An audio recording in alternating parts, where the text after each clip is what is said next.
Digital experience is really about making sure that the touch points that your constituents, it could be consumers or business customers, each touch point they're having is as valuable as possible. So using data and the end user experience itself in the form of presenting the content or offer that you're trying to put in front of them does its job. I think one of the big challenges that the digital experience tries to solve for is this notion of the anonymous user. You know, all of us produce digital experiences that anonymous users show up and use, mobile apps or websites.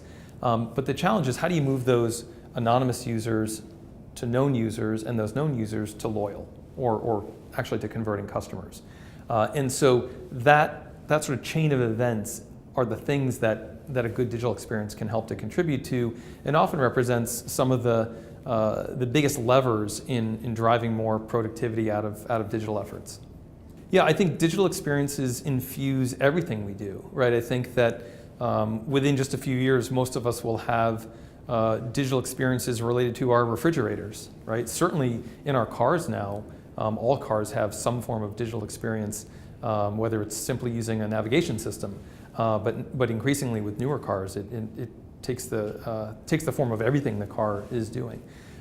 Certainly, any kind of financial service provider now has a very deep digital experience. So every business out there has to be thinking about digital experiences, even if it's just in the form of the data they collect, but also in the touch point with the customer.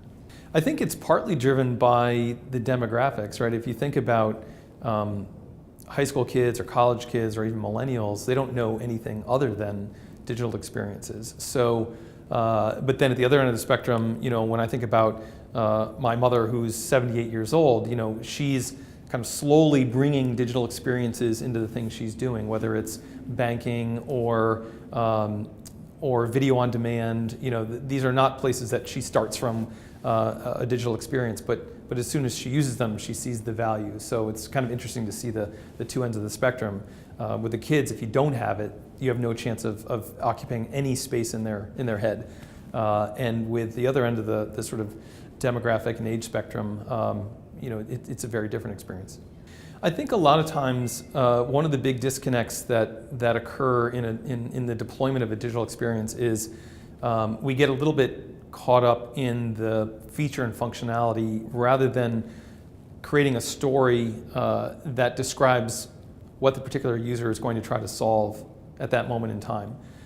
And when you have a good digital experience, it really shines. You know, I use Booking.com a lot because I travel incessantly, and that's a company who really has built differentiation in a crowded space, hotel booking, using this very well scripted digital experience that takes you through the booking process and makes it sort of fun and almost conversational. So I think that, you know, you can use the digital experience to actually differentiate and build competitive advantage around it.